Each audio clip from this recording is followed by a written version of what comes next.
शिव के इन 12 ज्योतिर्लिंगों में ऐसा कौन सा रहस्य छिपा है जो आज भी काल और मृत्यु को चुनौती देता है?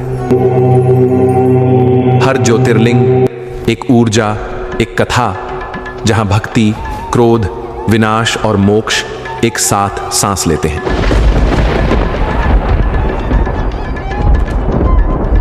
अब उठेगा पर्दा उन रहस्यों से जो सिर्फ सुने नहीं जाते, अनुभव किए जाते हैं। हर हर महादेव। क्या आपने कभी सोचा है कि ज्योतिर्लिंग शब्द के पीछे क्या छिपा है? कोई रहस्य? संस्कृत में ज्योति का अर्थ होता है दिव्य प्रकाश और लिंग का मतलब एक प्रतीक, एक चिन्ह, यानी ज्योतिर्लिंग का अर्थ है वह रहस्यमय तेजस्वी प्रतीक जिसमें भगवान शिव की दिव्य छवि प्रकट होती है। ऐसी मान्यता है कि जहां जहां ये ज्योतिर्लिंग प्रकट हुए वहां स्वयं महादेव ने पृथ्वी पर अवतरित होकर अपनी उपस्थिति दर्ज कराई। हर ज्योतिर्लिंग अपने भीतर शिव के एक विशेष, अद्भुत और रहस्यमयी रूप को समेटे हुए है। तो आज हम आपको एक ऐसी आध्यात्मिक यात्रा पर ले चलेंगे जहां भारत के 12 पवित्र ज्योतिर्लिंगों से जुड़े उन रहस्यों से पर्दा उठाएंगे जिनके बारे में बहुत कम लोग जानते हैं। इनके उद्भव की कहानियां इतिहास और पुराणों में छिपे ऐसे रहस्यों से जुड़ी हैं जो आपकी चेतना को झकझोर देंगी। तो इस वीडियो को अंत तक जरूर देखिए, क्योंकि आगे जो जानने वाले हैं वो सिर्फ जानकारी नहीं, एक रहस्य का अनुभव है। आइए साथियों, अब बिना देरी किए शुरू करते ज्योतिर्लिंगों की रहस्यमयी यात्रा का पहला पड़ाव, सोमनाथ। गुजरात के सौराष्ट्र क्षेत्र में स्थित यह मंदिर सिर्फ एक धार्मिक स्थल नहीं, बल्कि धरती पर शिव की पहली प्रकाशित छवि, प्रथम ज्योतिर्लिंग का निवास है।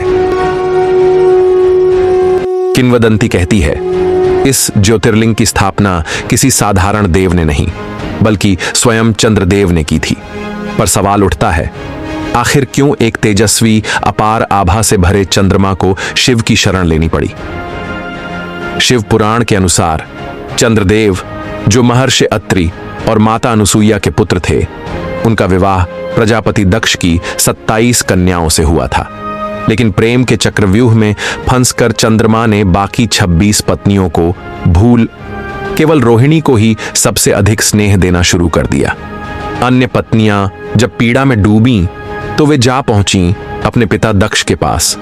दक्ष ने अन्याय और पक्षपात से क्रोधित होकर चंद्रमा को एक भीषण श्राप दे दिया। तेरा तेज, तेरा प्रकाश, तेरा अस्तित्व, सब कुछ मिट जाएगा, तू नष्ट हो जाएगा। धीरे धीरे चंद्र की आभा क्षीण होने लगी। मृत्यु उसके बहुत निकट थी। भय और निराशा में डूबा चंद्र भागा ब्रह्मा के पास। ब्रह्मा ने कहा, अब बस एक ही उपाय बचा है, शिव। यदि तू प्रभास क्षेत्र में जाकर महामृत्युंजय मंत्र से भगवान शिव की आराधना करे तो शायद तुझे जीवन दान मिल सकता है। डूबते अस्तित्व की एकमात्र आशा पकड़कर चंद्र पहुंचा प्रभास पाटन, और वहीं चंद्रदेव ने स्थापित किया एक दिव्य ज्योतिर्लिंग जिससे प्रकट हुए स्वयं महादेव और कहा, हे चंद्र, तेरे कष्टों का अंत यहीं होगा। जब चंद्रदेव ने समर्पण की अंतिम सीमा पार कर दी और सच्चे हृदय से महादेव का आह्वान किया तो कैलाश के नाथ प्रकट हुए, एक तेज, एक शक्ति और एक मौन करुणा के साथ। शिव बोले, मैं ब्रह्मांड के नियम नहीं बदल सकता, पर तेरे लिए समय के साथ चलने वाली एक छाया बना सकता हूं। और वहीं जन्म हुआ चंद्र के घटते बढ़ते रूप का। 15 दिन उजाला, 15 दिन तिमिर, पूर्णिमा का तेज और अमावस्या का खो जाना। यह कोई खगोलीय घटना नहीं थी, ये चंद्रमा के अभिशाप और शिव की कृपा के बीच की एक दिव्य सुलह थी। लेकिन चंद्र के मन में अब भी पीड़ा थी। उसकी चमक भले लौट आई, पर वह अब कभी पूर्ण नहीं हो सकेगा। उसका अर्धचंद्र उसकी अपूर्णता की स्मृति बन गया। भगवान शिव ने जब चंद्र का यह मानसिक संताप देखा तो उन्होंने उस अर्धचंद्र को अपने मस्तक पर धारण कर लिया, जैसे यह कहते हो, तेरी कमी अब मेरी शोभा बनेगी, तेरी पीड़ा अब मेरी पहचान होगी। यही कारण है कि शिव को आज भी चंद्रशेखर कहा जाता है, जो चंद्र को अपने शीश पर धारण करते हैं। और जहां ये लीला हुई उस स्थान को कहा गया सोमनाथ अर्थात चंद्र के देवता का धाम, जहां काल, अभिशाप और पुनर्जन्म सब कुछ रचते हैं शिव की छाया में अपनी अगली कड़ी। अब आरंभ होता है दूसरा अध्याय। मल्लिकार्जुन ज्योतिर्लिंग भारत के दक्षिणी भाग में, जहां पर्वत, नदियां और तपोभूमियां चुपचाप हजारों वर्षों से रहस्य समेटे खड़ी हैं, वहीं स्थित है मल्लिकार्जुन ज्योतिर्लिंग, जिसे दक्षिण का कैलाश कहा जाता है। श्रीशैल पर्वत पर कृष्णा नदी के तट पर बसे इस पावन तीर्थ को सिर्फ एक ज्योतिर्लिंग नहीं, बल्कि शिव और शक्ति की अद्वितीय एकता का जीवंत प्रतीक माना जाता है। यह एकमात्र ऐसा ज्योतिर्लिंग है जहां शिव के साथ माता पार्वती भी स्थायी रूप से विराजमान है। यह स्थान न केवल 12 ज्योतिर्लिंगों में गिना जाता है, बल्कि 55 शक्तिपीठों में से भी एक है। वो पवित्र स्थल जहां सती के कटे हुए अंग पृथ्वी पर गिरे थे। मल्लिकार्जुन केवल एक मंदिर नहीं, बल्कि वो रहस्यमयी द्वार है जहां शिव की शांति और शक्ति की चैतन्यता एक साथ स्पंदित होती है, जहां पत्थर भी मंत्र जपते हैं और वायु भी शिव पार्वती की कथा गुनगुनाती है। मल्लिकार्जुन ज्योतिर्लिंग की रहस्य गाथा, जहां शिव पार्वती ने रूप लिया एकत्व का, श्रीशैल पर्वत पर स्थित मल्लिकार्जुन ज्योतिर्लिंग से जुड़ी है।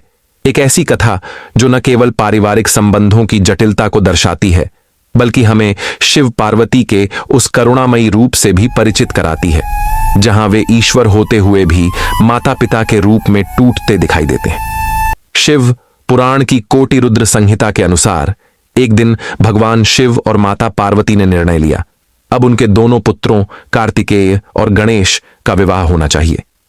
पर प्रश्न खड़ा हुआ, पहले विवाह किसका होगा? शिव ने एक शर्त रखी, जो संतान पहले पूरे संसार की परिक्रमा करके लौटेगी उसका विवाह पहले किया जाएगा। यह सुनते ही वीर कुमार कार्तिकेय अपने वाहन मोर पर सवार हुए और निकल पड़े, धधकती गति से आकाश को चीरते हुए संपूर्ण पृथ्वी की यात्रा पर दूसरी ओर गणेश रुके, सोचे और फिर शांत भाव से अपने माता पिता की 7 बार परिक्रमा की। गणेश बोले, मेरे लिए समस्त संसार तुम दोनों ही हो, माता और पिता ही मेरा ब्रह्मांड है। इस बुद्धिमत्ता और भक्ति से प्रसन्न होकर गणेश का विवाह देवी रिद्धि और सिद्ध से कर दिया गया। लेकिन जब कार्तिकेय लौटे और उन्हें सब पता चला, उनका हृदय क्रोध और पीड़ा से भर उठा। उन्हें यह प्रतियोगिता नहीं, अन्याय प्रतीत हुआ। उन्होंने सब कुछ त्याग दिया, कैलाश छोड़ दिया और जाकर एकांतवास चुना, क्रौंच पर्वत पर। वहीं वे बन गए कुमार ब्रह्मचारी। जब शिव और पार्वती को अपने पुत्र के इस दुख का भान हुआ, तो वे स्वयं क्रौंच पर्वत की ओर चल पड़े, अपने पुत्र को मनाने, उसे अपने प्रेम से वापस लाने। लेकिन कार्तिकेय को जब अपने माता पिता के आगमन का समाचार मिला, तो वे वहां से भी चले गए और कोई पता न छोड़ा। शिव और पार्वती जहां पहुंचे वहीं ठहर गए। वहीं अपने पुत्र के इंतजार में, अपने मन के संताप में उन्होंने एक ज्योतिर्लिंग का रूप धारण किया, एक शांत, स्थिर, प्रतीक्षारत रूप। वही स्थान आज श्रीशैलम के नाम से जाना जाता है, जहां ये दिव्य ज्योतिर्लिंग शिव और पार्वती के एकाकार रूप में आज भी विराजमान है। मल्लिका पार्वती का प्रतीक और अर्जुना शिव का स्वरूप। और इस तरह जन्म हुआ मल्लिकार्जुन ज्योतिर्लिंग, जहां शक्ति और शिव, करुणा और प्रतीक्षा, भक्ति और त्याग सब एक साथ समाहित हैं। अब चलते हैं तृतीय ज्योतिर्लिंग की तरफ, महाकालेश्वर ज्योतिर्लिंग, जहां काल भी रुक जाता है। ऐसा कहा जाता है, अमावस्या की अंधकारमयी रातों में शिव अपने पुत्र कार्तिकेय से मिलने क्रौंच पर्वत की ओर जाते हैं और पूर्णिमा के उजास में देवी पार्वती शिव से मिलने श्रीशैलम पहुंचती हैं। लेकिन एक स्थान है जहां शिव कहीं नहीं जाते, बल्कि स्वयं प्रकट हुए, अपने प्रचंड, अपने भीषण, अपने महाकाल रूप में। महाकालेश्वर वह ज्योतिर्लिंग जो स्वयंभू है, जिसकी स्थापना किसी आर्षे, देव या राजा ने नहीं की, बल्कि शिव ने स्वयं को पृथ्वी पर अवतरित किया, काल को भी जिस स्थान पर झुकना पड़ा। यह पवित्र ज्योतिर्लिंग भारत के मध्य प्रदेश में प्राचीन नगरी उज्जैन में स्थित है, जहां शिप्रा नदी की कलकल धाराएं आज भी शिव की महिमा का गान करती हैं। किंवदंती कहती है, प्राचीन काल में उज्जैन को अवंती या अंधक कहा जाता था। यह एक ऐसा नगर था जहां छात्र वेद, उपनिषद और ब्रह्म विद्या का अध्ययन करने आते थे। इसी नगरी के राजा थे चंद्रसेन, जो भगवान शिव के एकनिष्ठ और दृढ़ भक्त थे। एक दिन जब राजा शिव की साधना में लीन थे, तभी एक युवा बालक शेखर भी उनके साथ प्रार्थना करना चाहता था, पर समाज ने उसे ठुकरा दिया और नगर के बाहर भेज दिया। उसी समय दो शत्रु राजा रिपुदमन और सिंहादित्य अपना हमला करने की योजना बना रहे थे, और उनके साथ था एक राक्षस दूषण, जिसे ब्रह्मा का वरदान प्राप्त था अदृश्य होने का। कोई उसका वध नहीं कर सकता था। जब युद्ध हुआ, नगर लूटा गया और शिव भक्तों पर अत्याचार बरसने लगे। तब उस बहिष्कृत बालक शेखर ने और पुजारी वृद्ध ने शिप्रा के तट पर बैठकर पुकारा, हे भोलेनाथ, रक्षा करो। और तभी पृथ्वी कांपी, वातावरण में विस्फोट सा हुआ और काल की शांति को चीरता हुआ प्रकट हुआ एक रूप, महाकाल। शिव स्वयं प्रकट हुए, न किसी देवदूत के रूप में, न किसी ध्यानमग्न योगी के रूप में, बल्कि भयंकर, भीषण, अपराजेय, कालों के भी काल बनकर। उन्होंने पल भर में राक्षस दूषण और शत्रु राजाओं का अंत कर दिया। अपने भक्तों की रक्षा करके शिव ने वही कहा, जहां मेरे भक्त मुझे पुकारते हैं, वहां मुझे आना नहीं पड़ता। मैं वहीं सदा के लिए निवास करता हूं। और उसी क्षण से शिव महाकाल के रूप में उज्जैन के महाकालेश्वर मंदिर में स्थायी रूप से विराजमान हो गए। यह एकमात्र ज्योतिर्लिंग है जहां भस्म आरती होती है, मृत्यु की राख से जीवन की पूजा। क्योंकि यहां शिव मृत्यु के बाद नहीं आते, बल्कि मृत्यु से पहले ही उतर आते हैं। महाकालेश्वर केवल एक मंदिर नहीं, बल्कि वह चेतन शक्ति है जो मृत्यु को भी जीत लेती है। ओंकारेश्वर ज्योतिर्लिंग, जहां ओम स्वयं शिव बन गया। भारत के हृदय में मध्य प्रदेश के खंडवा जिले में बहती है पुण्य सलिला नर्मदा, और ठीक उसी की गोद में बसा है एक दिव्य द्वीप, जिसका आकार ओम ओंकार जैसा है, और वहीं स्थित है ओंकारेश्वर ज्योतिर्लिंग, जहां शिव केवल पूजे नहीं जाते, बल्कि ध्वनि बनकर ब्रह्मांड में गूंजते हैं। ओम के स्वामी ओंकारेश्वर इस द्वीप को मानधाता पर्वत भी कहा जाता है, क्योंकि यहां से जुड़ी हैं दो दिव्य कथाएं दो तपस्वियों की। एक है राजा मानधाता और दूसरी स्वयं विंध्याचल पर्वत की। पहली कथा, विंध्य पर्वत की ईर्ष्या और तपस्या। कहा जाता है कि नारद मुनि की बातों से प्रभावित होकर विंध्याचल पर्वत को मेरू पर्वत से ईर्ष्या हो गई। अपनी तुलना में छोटा समझे जाने से आहत विंध्य पर्वत ने भगवान शिव को प्रसन्न करने के लिए भीषण तपस्या शुरू कर दी। शिव प्रकट हुए, विंध्य की भक्ति से प्रसन्न होकर वरदान दिया, तू विशाल हो सकता है, लेकिन एक शर्त पर, तेरी वृद्ध तीर्थयात्रियों के मार्ग में बाधा नहीं बनेगी। और वहीं शिव ने एक ज्योतिर्लिंग की स्थापना की। देवताओं और ऋषियों के आग्रह पर इस लिंग को दो भागों में विभाजित किया गया। एक भाग ओंकारेश्वर और दूसरा भाग अमलेश्वर या ममलेश्वर कहलाया। इसलिए जब भी श्रद्धालु आते हैं, वो इन दोनों दिव्य रूपों के दर्शन अवश्य करते हैं। परंतु समय बीतते ही विंध्याचल पर्वत फिर से बढ़ने लगा। उसकी विशालता ने तीर्थयात्रियों के मार्ग को रोकना शुरू कर दिया। तब पुकारे गए महान तपस्वी ऋषि अगस्त्य। उन्होंने आदेश दिया, हे पर्वत, जब तक मैं और मेरी पत्नी लौट न आए, तू स्थिर रहेगा, आगे नहीं बढ़ेगा। और तब से आज तक विंध्य पर्वत वहीं स्थिर खड़ा है, अगस्त्य मुनि की प्रतीक्षा में। और दूसरी कथा के अनुसार राजा मानधाता की तपस्या। इसी पवित्र भूमि पर राजा मानधाता ने भी वर्षों तक भगवान शिव की तपस्या की। जब शिव प्रकट हुए तो उन्होंने भी एक ज्योतिर्लिंग रूप में इस स्थान को दिव्यता से भर दिया। यही कारण है कि इस स्थान को मानधाता पर्वत भी कहा जाने लगा। नर्मदा के किनारे गूंजता है ओम। यह मंदिर न केवल अपने आध्यात्मिक स्वरूप के लिए, बल्कि अपनी ऊर्जा, शांति और ध्वनि की लहरों के लिए भी प्रसिद्ध है। यहां शिव केवल मूर्ति नहीं, बल्कि एक ध्वनि तरंग बनकर आपके चित्त को स्पर्श करते हैं। ओंकार बनकर आपकी आत्मा के भीतर गूंजते हैं। ओंकारेश्वर, वहां जहां शिव नाद बन गए, जहां पर्वत झुकते हैं, नदियां गाती हैं और वायु भी ओम नमः शिवाय जपती है। अब आगे चलते हैं। केदारनाथ, वो शिव जो स्वयं पिघलते हिम से बने हैं। उत्तराखंड के ऊंचे ऊंचे बर्फीले पहाड़ों में, जहां आकाश धरती से बातें करता है, जहां वायुमंडल में हर पल ओम नमः शिवाय की गूंज सुनाई देती है, वहीं स्थित है केदारनाथ ज्योतिर्लिंग।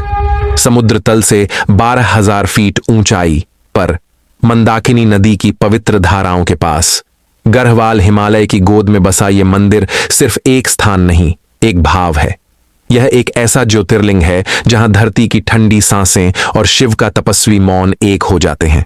लेकिन केदारनाथ की यात्रा केवल कठिन नहीं, रहस्यमयी भी है।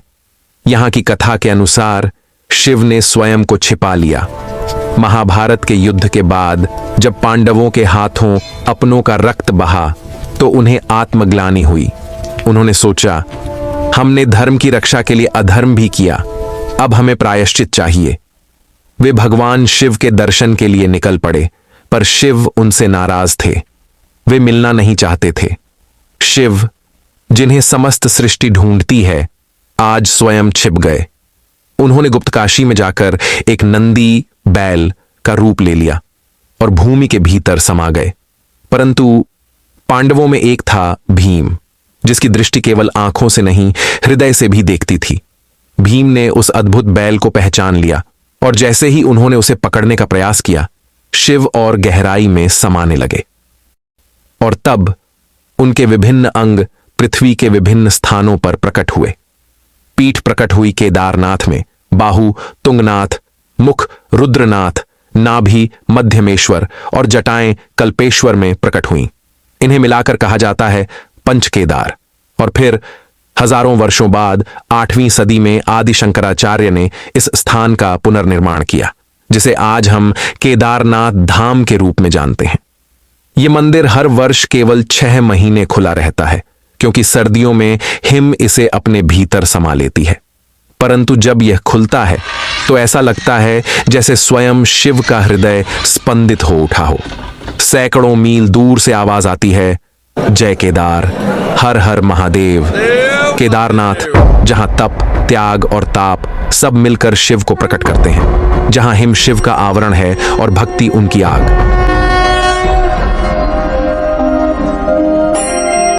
फिर आया प्रलय, पर शिव अडिग रहे। 2013 हिमालय की छाती फटी, बर्फीले तूफान और भारी वर्षा ने केदार घाटी को निगल लिया। हजारों जीवन मिट्टी में समा गए। लेकिन शिव तो अडिग रहे। जब प्रलय अपने सबसे क्रूर रूप में मंदिर की ओर बढ़ रही थी, एक रहस्यमयी विशाल शिला लुढ़कते हुए नीचे आई और मंदिर के ठीक पीछे आकर खड़ी हो गई। जल प्रवाह 2 भागों में बट गया। मंदिर जो मिट जाना था, अजर अमर खड़ा रहा और आज उसे कहते हैं भीम शिला। शिला नहीं, भक्त की पुकार का उत्तर थी। साथियों, अब हमारी यात्रा पहुंचती है भीमा शंकर, वो स्थान जहां शिव ने फिर एक बार रौद्र रूप लिया। अब हम चलते हैं सह्याद्री की पर्वतमाला की ओर, महाराष्ट्र के भीमा शंकर, जहां ऊंचे ऊंचे वृक्षों के बीच काले पत्थरों से बने मंदिर की दीवारें किसी गुप्त प्राचीन शक्ति को छुपाए बैठी हैं। यह न सिर्फ एक ज्योतिर्लिंग है, बल्कि एक युद्ध भूमि है, जहां शिव ने एक भयंकर असुर को स्वयं संहार किया था।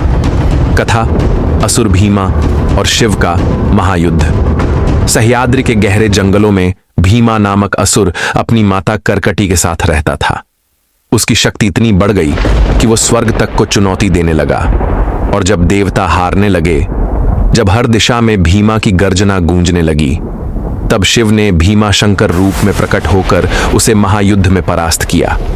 इतना तेज, इतना उग्र रूप था वो कि उनके पसीने से स्वयं कृष्णा नदी की एक धारा उत्पन्न हो गई। ये वही धारा है जिसे हम भीमा नदी के नाम से जानते हैं। भीमा शंकर एक ऐसी जगह है जहां हर शिला गूंजती है शिव के जयकारों से और हर वटवृक्ष में छिपा है कोई तपस्वी ऋषि। यहां शिव की ऊर्जा केवल लिंग में नहीं, बल्कि जंगल की नमी, हवा की सरसराहट और पक्षियों की चहचहाहट में भी बसती है। ज्योतिर्लिंगों की यह यात्रा केवल दर्शन नहीं, बल्कि दिव्यता से संवाद है। हर मंदिर एक अध्याय है, हर कथा एक चेतावनी और हर शिवलिंग एक द्वार है ब्रह्म से मिलने का। भीमाशंकर, जहां रावण की पीढ़ी से निकला आतंक शिव की ज्वाला में भस्म हुआ, सह्याद्री की पर्वतमालाओं में एक घना रहस्यमय वन फैला था। भीमाशंकर का जंगल, कहा जाता है यह जंगल केवल जंगली जानवरों का नहीं बल्कि देवता और राक्षसों के संघर्षों का साक्षी भी है। एक पौराणिक राक्षस भीमा कोई साधारण असुर नहीं था। वह था कुंभकर्ण का पुत्र। रामावतार में भगवान विष्णु द्वारा अपने पिता की हत्या से तिलमिलाया, क्रोध से फनफनाता वह प्रतिशोध की ज्वाला में जलने लगा। उसने अपने भीतर ऐसी शक्ति जागृत करने की ठानी कि देवताओं को कांपना पड़े। ब्रह्मा से वरदान, घोर तपस्या के बाद भगवान ब्रह्मा ने उसे असीम शक्ति का आशीर्वाद दिया, परंतु जैसे अक्सर होता है, शक्ति ने विवेक को ढक दिया। भीमा ने उस वरदान का उपयोग संसार को भयभीत करने के लिए किया। देवता हारने लगे, ऋषि मुनि छिपने लगे और भीमाशंकर के जंगल में आतंक की रात उतर आई। काम रूपेश्वरानंद, एक शिव भक्त तपस्वी जिनका एकमात्र जीवन उद्देश्य था भगवान शिव की आराधना, लेकिन भीमा को उनके तप से चिढ़ थी। उसने उनकी पूजा तोड़ने और शिवलिंग को खंडित करने का प्रयास किया और तभी धरती कांप उठी, वृक्ष झुक गए, वातावरण शिव तांडव की लय में डोल उठा। स्वयं भगवान शिव प्रकट हुए, रौद्र ज्वालामुखी स्वरूप में, और केवल एक दृष्टि से राक्षस भीमा को भस्म कर दिया।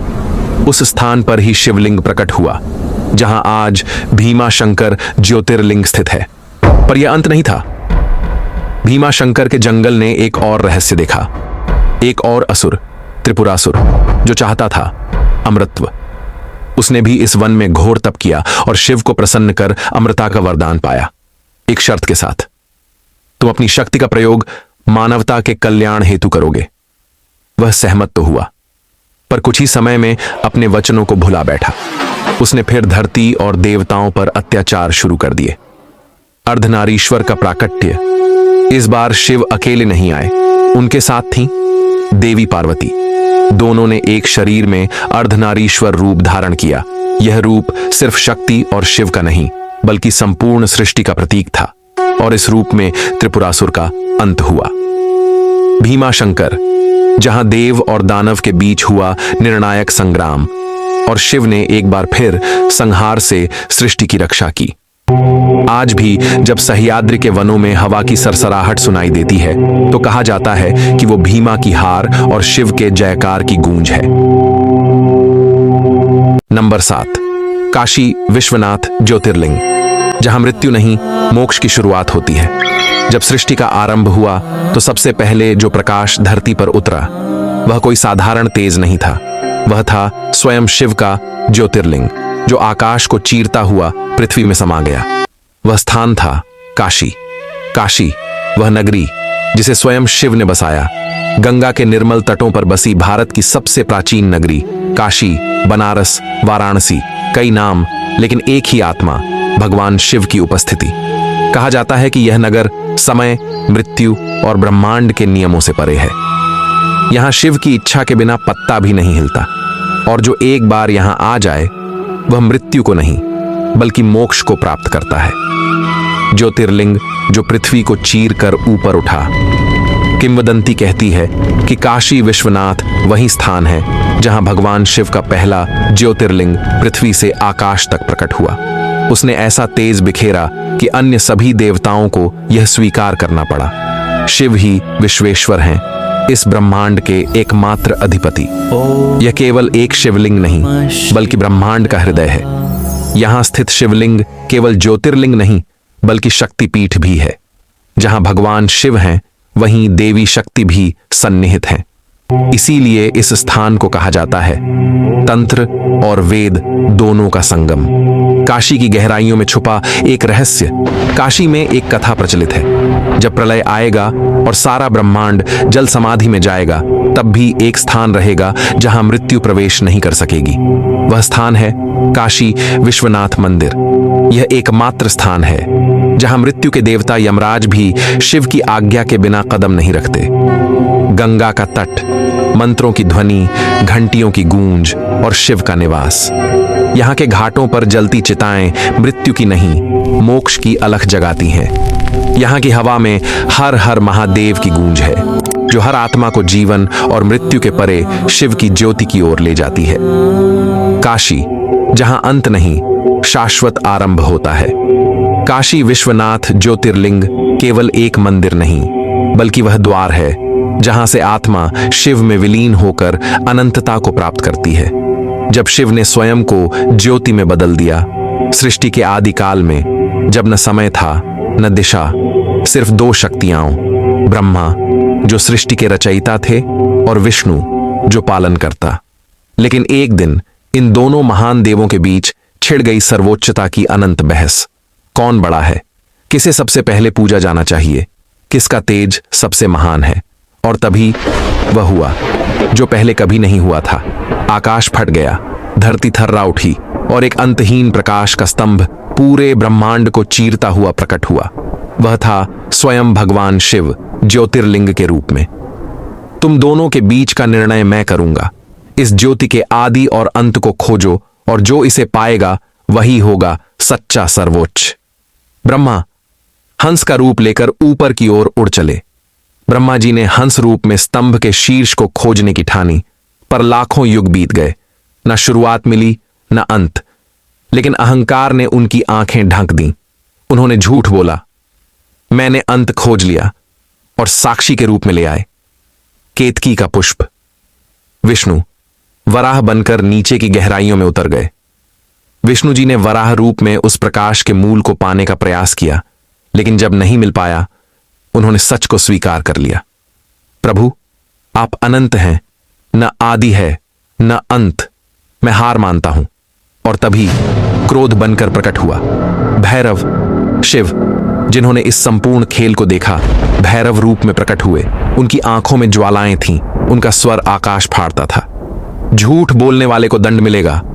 उन्होंने ब्रह्मा के 5वें सिर को काट डाला और दिया श्राप, ब्रह्मा, तुम्हारी पूजा कभी नहीं की जाएगी।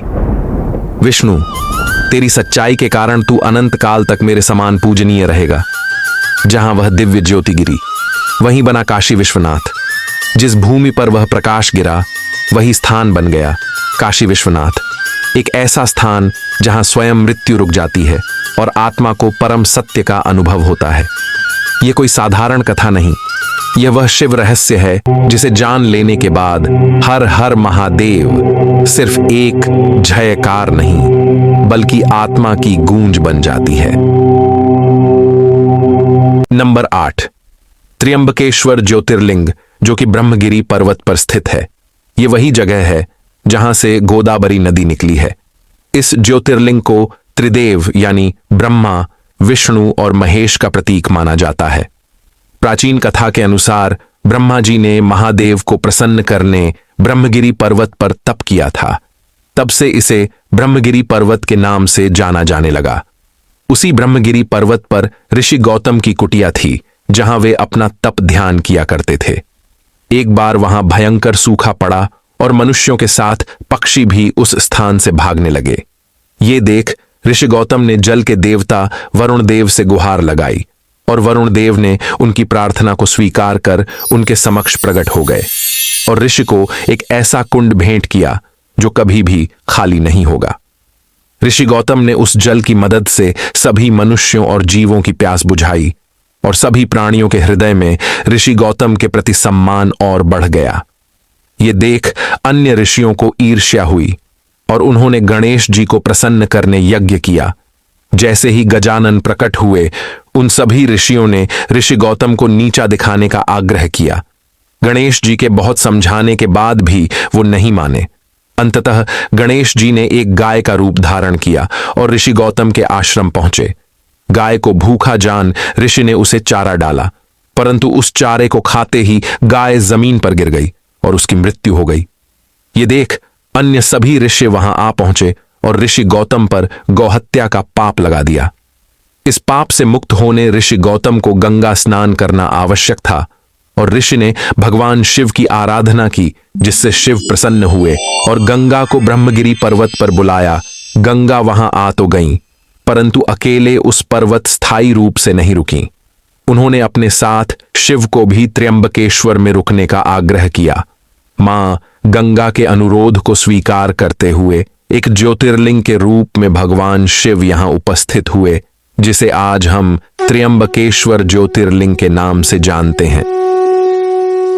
नंबर 9 पर है बद्रीनाथ ज्योतिर्लिंग, जो झारखंड राज्य के देवघर में स्थित है। जब रावण ने शिव को अपने साथ लंका ले जाना चाहा, रावण वो राक्षस नहीं, एक तपस्वी था जिसने अपनी शक्ति से स्वर्ग तक को डगमगा दिया था। हिमालय की बर्फीली चोटियों पर जहां साधारण मनुष्य सांस भी नहीं ले पाता, वहीं रावण तपस्या में लीन था अपने आराध्य शिव को पाने के लिए। एक एक कर उसने अपने 9 सिर काटकर अग्नि को समर्पित कर दिए, और जब वो 10वां सिर काटने को हुआ, भयानक सन्नाटा टूट गया। शिव प्रकट हुए, उनकी आंखों में संतोष था, उनका स्वर ब्रह्मांड में गूंजा। वर मांगो रावण। रावण ने कहा, हे प्रभु, मैं चाहता हूं कि आप मेरे साथ लंका चलें, वहां मैं आपकी सेवा करूंगा, एक विशेष लिंग के रूप में, कामना लिंग के रूप में। शिव मुस्कुराए, पर एक शर्त रखी। रावण, रास्ते में इस लिंग को एक बार भी जमीन पर मत रखना, वरना यह वहीं सदा के लिए स्थापित हो जाएगा। देवताओं में खलबली मच गई। शिव कैलाश छोड़ दें, यह सृष्टि का संतुलन हिला देगा। सभी देवता भागे भगवान विष्णु के पास। विष्णु मुस्कुराए और उन्होंने चलाया एक दैवी षड्यंत्र। वरुण देव को भेजा गया रावण के पेट में प्रवेश करने के लिए। रावण को असहनीय मूत्र त्याग की इच्छा हुई। बज नाम का एक साधारण ग्वाला जो असाधारण कार्य करेगा। रावण ने एक चरवाहे से कहा, मैं थोड़ी देर में आता हूं, इस लिंग को संभालो। लेकिन देवताओं की योजना पूरी हो चुकी थी। रावण बहुत देर तक लौटा ही नहीं। बज ने धैर्य खो दिया और वह लिंग को धरती पर रखकर चला गया। जब रावण लौटा, उसकी आंखों में पागलपन था। उसने लिंग को उठाने की कोशिश की। जमीन कांपने लगी, पर लिंग टस से मस नहीं हुआ। विष्णु, यह तेरा काम है। रावण गुस्से से कांप उठा। उसने क्रोध में आकर लिंग को अपने अंगूठे से दबाया और वहां एक चिन्ह छोड़ दिया, शिव की परीक्षा और रावण के अहंकार का। और फिर देवताओं ने किया उस लिंग का पूजन। ब्रह्मा, विष्णु, इंद्र और सारे देवता वहां आए। उन्होंने उस लिंग की मूर्ति रूप में प्रतिष्ठा की। तब से इस स्थान को कहा जाने लगा वैद्यनाथ, जहां शिव कामना लिंग के रूप में निवास करते हैं, जो मनोकामनाओं को पूर्ण करता है। नंबर 10, नागेश्वर ज्योतिर्लिंग। समुद्र की गहराइयों में शिव की हुंकार। यह सिर्फ एक मंदिर नहीं, यह साक्षी है उस युद्ध का जो अच्छाई और बुराई के बीच समुद्र की गहराइयों में लड़ा गया था। समुद्र के नीचे बसी थी एक नगरी। उस नगरी का नाम था दारुका वन, जहां निवास करते थे राक्षस समुद्री नाग और एक राक्षसी दारुका, जो स्वयं मां पार्वती की भक्त थी। मां पार्वती की कृपा से उसे मिला एक वरदान, तू जहां भी जाएगी जंगल तेरा पीछा करेगा। और उसी जंगल को वो ले गई, समुद्र की अथाह गहराइयों में। दारुका और उसके साथी राक्षस निर्दोष साधुओं को अगवा कर उन्हें समुद्र के नीचे अपनी गुफाओं में बंदी बनाकर रखते थे। उन्हीं में से एक था सुप्रियो, एक महान शिव भक्त, जो राक्षसों के बीच भी आस्था और साहस का दीपक लेकर आया। जैसे ही ओम नमः शिवाय गूंजा, सुप्रियो ने एक लिंग की स्थापना की और कैदियों से करवाया ओम नमः शिवाय का अनवरत जाप। जैसे ही शिव मंत्र की ध्वनि समुद्र के तल में गूंजी, राक्षस कांप उठे। दारुका ने उन्हें मारने का आदेश दिया, पर उससे पहले ही अंधकार फट गया और रुद्र प्रकट हुए। शिव का प्रलयंकारी रूप, आकाश, समुद्र और पाताल एक साथ डोल उठे। भगवान शिव नागेश्वर रूप में प्रकट हुए, नागों के स्वामी, राक्षसों के संहारक। एक हुंकार में समुद्र कांप गया। दारुका और उसके साथी जलकर भस्म हो गए। सुप्रियो ने भगवान शिव से निवेदन किया, हे प्रभु, यहीं रह जाइए, ताकि ये स्थान सदा के लिए अंधकार में आशा का प्रकाश बना रहे। शिव ने स्वीकार किया और तभी से यह स्थान नागेश्वर ज्योतिर्लिंग के रूप में पूजित होने लगा, जहां आज भी भक्त गूंजाते हैं समुद्र की गहराइयों में ओम नमः शिवाय। नंबर 11, रामेश्वरम ज्योतिर्लिंग। समुद्र की रेत से जन्मा एक शिवलिंग। जब श्री राम ने किया भगवान शिव का आह्वान, धरती और समुद्र दोनों साक्षी बने एक अद्भुत चमत्कार के। लंका विजय के बाद एक और युद्ध बाकी था। रावण का अंत हो चुका था, लेकिन श्री राम जानते थे रावण चाहे राक्षस था, पर ब्राह्मण कुल में जन्मा था। ऐसे में रावण वध के बाद श्री राम पर ब्रह्महत्या का पाप लग गया। उस पाप से मुक्ति पाने के लिए उन्होंने निर्णय लिया, भगवान शिव की पूजा करनी होगी। राम ने किया लिंग की स्थापना का संकल्प। श्री राम ने अपने अनुज लक्ष्मण और पत्नी सीता माता के साथ समुद्र तट पर बैठकर एक शिवलिंग की स्थापना की। हनुमान जी को भेजा गया हिमालय एक प्राकृतिक पवित्र लिंग लाने के लिए, लेकिन समय निकला जा रहा था। माता सीता ने अपने हाथों से समुद्र की रेत से एक शिवलिंग तैयार किया। यही लिंग आज रामलिंगम के नाम से जाना जाता है। जब हनुमान लौटे, हनुमान जी ने हिमालय से अत्यंत पवित्र ज्योतिर्लिंग लाया, लेकिन देखा कि पूजा तो पहले ही हो चुकी है। हनुमान क्रोधित हुए, पर श्री राम ने प्रेम पूर्वक समझाया, तुम्हारा लाया लिंग भी उतना ही पावन है, वह भी इस मंदिर में स्थापित होगा। आज भी रामेश्वरम मंदिर में 2 शिवलिंग पूजित हैं, एक रामलिंग और एक हनुमान द्वारा लाया गया विश्वलिंग। समुद्र पर बना वो पुल और 24 तीर्थ कुंड रामेश्वरम पहुंचने के लिए आज पंबन पुल का सहारा लिया जाता है, पर उस समय वानर सेना ने समुद्र पर पत्थरों का पुल बनाया था, जिसे आज राम सेतु कहा जाता है। कहते हैं कि राम ने सेना की प्यास बुझाने के लिए अपने बाणों से 24 जलकुंड बनवाए, जो आज भी मंदिर परिसर में मौजूद हैं। रामेश्वरम मंदिर का 1212 स्तंभों पर टिका हुआ गलियारा विश्व का सबसे लंबा गलियारा है, जहां शिव के नाम से हर कदम गूंजता है, हर हर महादेव। शिव की शक्ति से पूजित, वाल्मीकि रामायण के युद्ध कांड में वर्णित यह वही स्थान है जहां राम ने शिव को ब्रह्मा से भी ऊपर माना। राम की भक्ति और शिव की कृपा का यह संगम रामेश्वरम को अद्वितीय बनाता है। यह सिर्फ मंदिर नहीं, यह साक्षी है उस क्षण का जब 2 महाशक्तियों श्री राम और भगवान शिव एक दूसरे के सामने नतमस्तक हुए। नंबर 12 और अंतिम, घृष्णेश्वर ज्योतिर्लिंग। भक्ति और क्षमा से प्रकट हुए महादेव। जहां क्षमा है, वहीं भगवान शिव का वास है। महाराष्ट्र का एक पवित्र गांव भैरव गांव एलोरा की गुफाओं के पास भैरव गांव नामक स्थान पर विराजते हैं भगवान शिव अपने 12वें और अंतिम ज्योतिर्लिंग रूप में, घृष्णेश्वर महादेव। घृष्णेश्वर का अर्थ है दया और करुणा के ईश्वर। एक स्त्री की भक्ति और त्याग की अनसुनी कहानी। यह कथा है घुष्मा नामक स्त्री की, जो रोज 101 शिवलिंग बनाकर पूजा करती और उन्हें झील में विसर्जित कर देती। उसकी भक्ति इतनी अडिग थी कि भगवान शिव ने उसे संतान का वरदान दिया। घुष्मा की बड़ी बहन सुधा, जो पहले से ही ब्राह्मण सुधर्मा की पत्नी थी, घुष्मा से ईर्ष्या करने लगी। उसने घुष्मा के नवजात पुत्र की हत्या कर उसी झील में फेंक दिया जहां शिवलिंग विसर्जित होते थे।